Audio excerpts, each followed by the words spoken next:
O dia, ou melhor, a noite, que os enfermeiros queriam me deixar cego. Essa é mais uma história da série Rir para Não Chorar, mais uma das histórias incríveis do tempo de recuperação do Tiba, esse um ano aí que nós temos vivido e que hoje vocês vão acompanhar. Chicotinho? Chicotinho.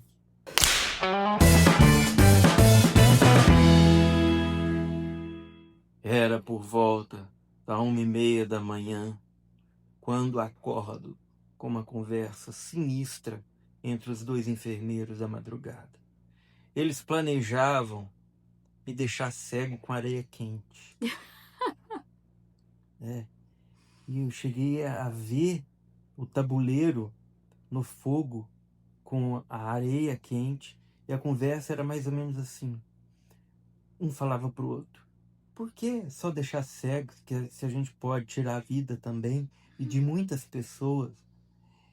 E aquele desespero bateu, porque eu tinha ouvido, escutado a conversa dos dois e vendo a areia sendo esquentada no tacho.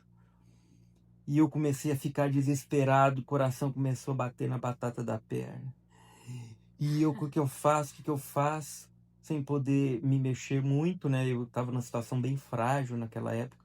Ainda estava em Porto Alegre me Muito tratando. magrinho, muito fraquinho. É.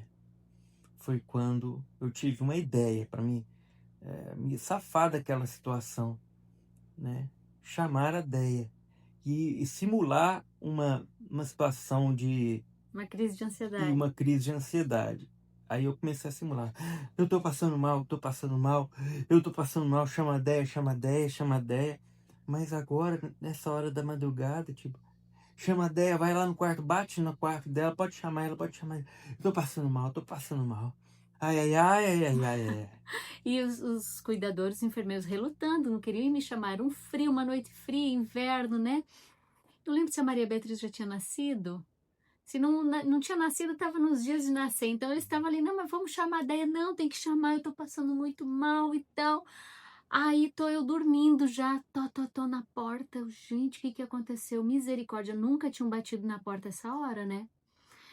Aí abro a porta, né? Coloquei o roupão e tal, abri a porta. Ah, o Tiba tá passando mal, ele quer você lá no quarto. Eu, meu Deus do céu, que deve estar muito ruim, porque imagina, mandar me chamar essa hora. Aí fui lá e tal, daí minha banda, fica aqui comigo, minha banda que eu tô passando mal. Eu fiquei, para mim, parecia mais uma crise de ansiedade que o Tiba tava tendo, né? E tal, fiquei ali por um tempo, acho que uns 15 minutos com você, né? Sim. Aí eu fui falando, né? O cano que veio na caminhonete, que quebrou a porta, já tiraram o cano da caminhonete? Aí o pessoal, que cano, tipo? O cano que veio da caminhonete, que furou a porta de trás, veio na garagem. Pô, não tem cano nenhum, não tem caminhonete, não tem garagem nenhuma aqui. E eu, meu Deus do céu. E aí eu fui me acalmando, fui me acalmando. E eu fui entendendo, peraí, isso é uma coisa da minha cabeça, isso foi uma alucinação que eu tive. Mas eu demorei para cair em si. E ele nem me contou né, que ele estava pensando que os enfermeiros queriam matá-lo ou deixá-lo cego. Ele não contou nada disso para mim. Ali na hora ele só fez de conta que estava numa crise de ansiedade para que eu ficasse ali com ele, né? Aí depois, passado tempo, acho que meses, assim, que ele foi me contar, teve um dia que eu achei que os enfermeiros estavam querendo me deixar cego e tal. Eu disse, como é que é isso? Aí ele foi contar. Aí que eu fui associar a noite com a situação.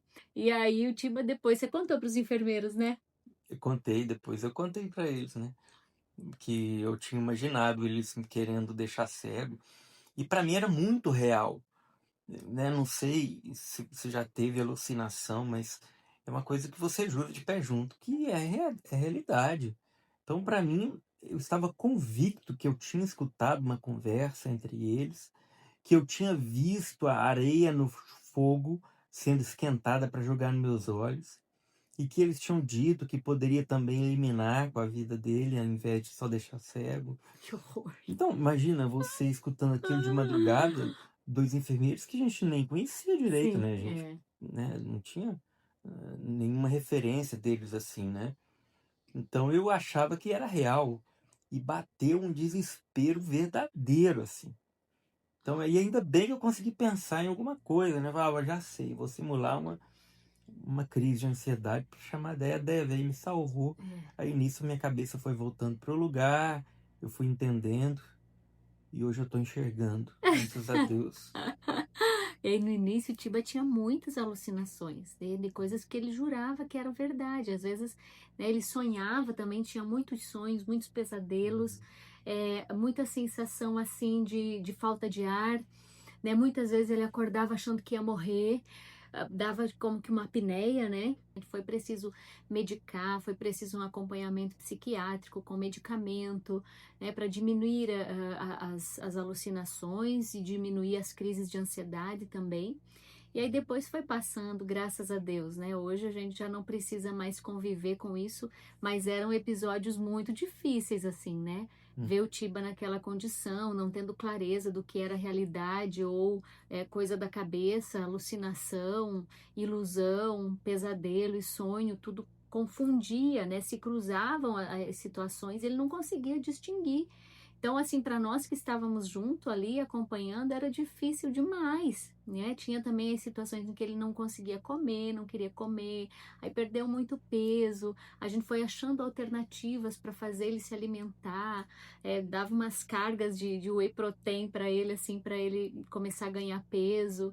E depois tudo isso foi melhorando, né? Então, assim, os primeiros meses de uma pessoa lesionada, uma pessoa que passa por essa situação, são muito difíceis, muito delicados, assim. Nós tivemos dias bem difíceis, mas depois, né, com o tempo e com o acompanhamento médico e tudo, isso vai passando também, né?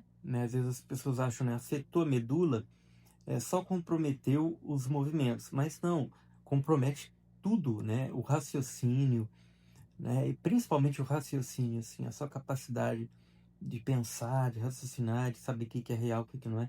Então, é muito estranho, crise de ansiedade profundas. Que as crises de ansiedade que o Tiba tinha era por causa de uma dificuldade de expelir todo o gás carbônico que ele ingeria, né? Introduzia ali com a respiração, não saía todo o gás carbônico, aquilo causava uma crise respiratória e, por consequência, as crises de ansiedade que ele tinha, a impressão que ele não ia conseguir respirar e que ele ia morrer, né? Então tem que ter mesmo acompanhamento médico, tem que ter um acompanhamento de uma equipe ali todo o tempo, medindo temperatura, porque a pessoa com a lesão medular, ela não tem a capacidade que nós temos de regular a temperatura, né? Deu frio, a gente põe um casaco, deu calor, a gente tira uma camada de roupa, ou se abana, se molha, né? A pessoa lesionada ela não consegue se regular sozinha. Se ele sente frio, ele não consegue se cobrir sozinho. Se ele sente calor, ele não consegue tirar uma camada de roupa sozinho. Precisa sempre da gente. E também, como a sensibilidade para cá não existe, às vezes ele tá gelado, mas não tá sentindo que tá com frio. Às vezes ele tá com calor, né, mas não tá percebendo também. Então tem que ter um acompanhamento bem de perto, sabe? As famílias que têm assim uma pessoa que passou por uma lesão medular, ela precisa de muita ajuda, né, para poder cuidar bem desse paciente, para ter uma vida digna, né, para ser bem cuidado, para não desenvolver situações piores, como crises respiratórias e acabar numa pneumonia, e outros tipos de infecções também, né, seja de pele, seja de bexiga. Então tem que ter um cuidado, uma atenção redobrada com o paciente que passa por essa situação, né? Quando a gente saiu do hospital, né, daí o médico falou, olha, já contrata um serviço de ambulância, porque os casos como o do Tiba, provavelmente ele vai voltar para o hospital com problema respiratório, alguma infecção.